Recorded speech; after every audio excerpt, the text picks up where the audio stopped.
Yo, what's good, everybody? Today we're going to talk about the movie One Battle After Another, directed by Paul Thomas Anderson. Right off the bat, I feel like this movie is movie of the year so far. And like I can't help but compare it to Eddington because it was like one of those movies that was like politically charged, but had like a family drama in the center of it. I just think that this one is probably going to land better with people.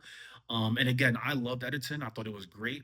And I love this movie as well. I just feel like this movie probably has a little bit more points leaning towards it to be a favorite for like movie of the year, to be honest. I also do believe like it just depends on people's political beliefs, and like this movie, as soon as it starts, it just gives you something that's so well, most people so something that's so easy to root for, as it like tackles like immigration and this revolutionary group, the French 75, is like trying to help people get out of like these ice situations and things like that.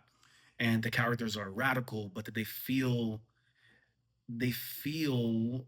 cathartic because like sometimes you wish you could do something, um in this day and age with all this crazy stuff going on, and like just seeing them act out their radical beliefs and things like that by getting people free and things like that. It was really like cool to see, especially the characters that Paul like introduces and builds in this movie because they were so rich. All the characters were great, like the quirkiness that they had in this movie. I really enjoyed it. A lot of them were quirky, but they were so good. They were radical, and it was like really, really like nice to see these characters like move around this world. Now, again, this is a movie that's kind of like a family drama inside this like radical, politically radical world, and I just really like how the plot sets up like this like adventure, almost like a freaking odyssey, almost like, you know what I mean, that takes place in the movie. And I just like how the characters go through it. And I do have one critique about Leonardo DiCaprio's character that I'll share later on. But first off, let me spend 20 minutes or so just fucking bigging up Teyana Taylor. Yo, she killed it.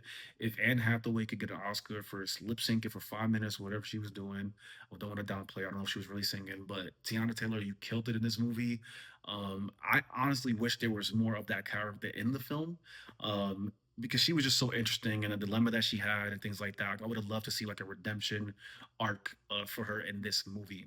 That leads me down to Chase Infinity, right? You've seen the trailer, you see like Leonardo DiCaprio's character and Tiana Taylor's character. They have a child, and it's about this child growing up and somebody coming after her and shit like that, which I don't want to spoil too much about it, but you'll see.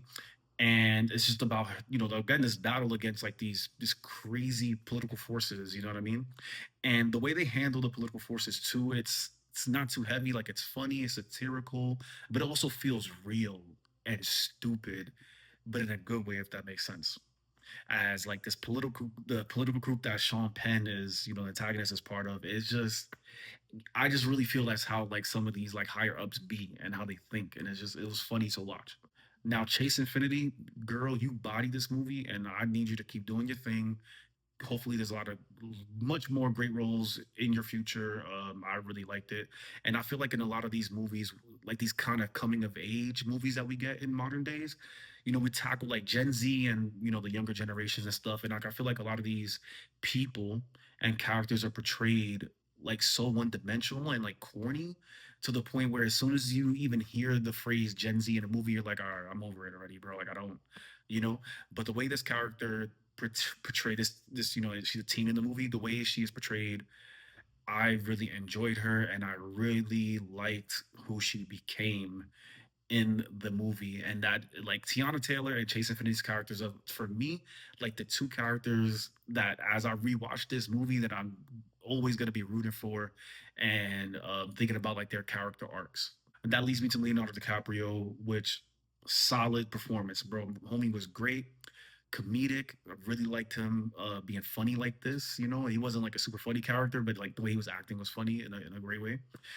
So yeah, he bodied it, and I liked seeing him with Paul Thomas Anderson. That was dope.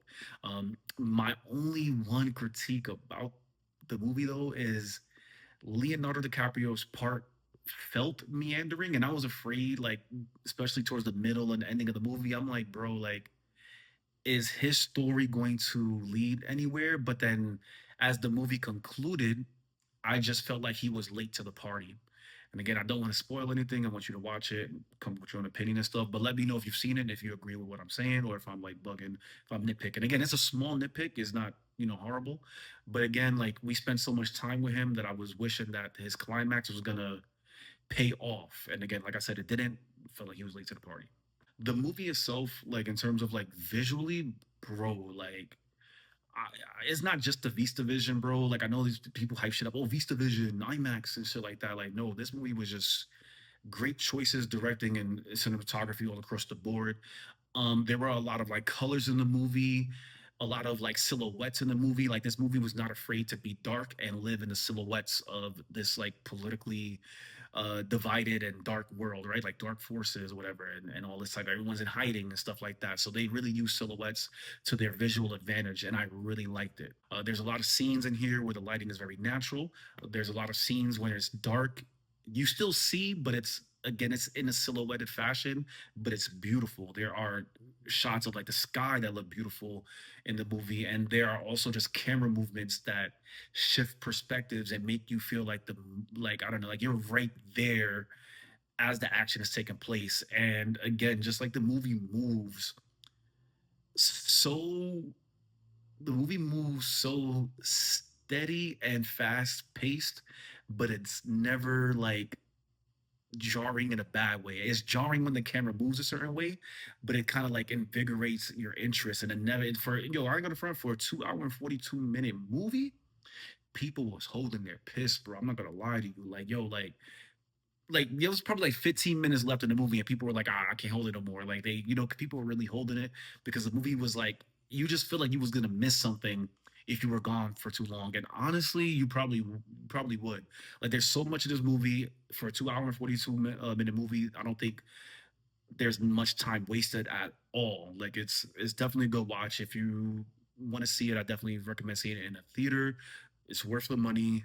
Go with your peoples or whatever. Go on a honestly go on a weekend so you have like a lively crowd. If you go on a Tuesday afternoon, you might not have a lively crowd or whatever, but I just think this one is worth to watch with like a lively crowd.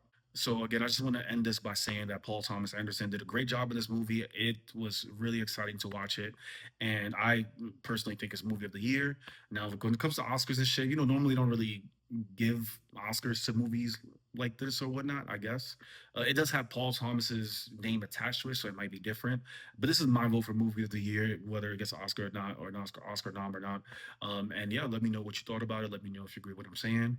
And yeah, again, some films I want to recommend. Definitely recommend Eddington if you have not seen it. I really like that movie, and I wish more people got behind it, regardless of political views and shit. Because I don't agree with the political views of some of the characters in Eddington. I just want to make that clear, but I just thought it was really good. And yeah, that's it, Rob. I'll see you on the next one. All right, peace.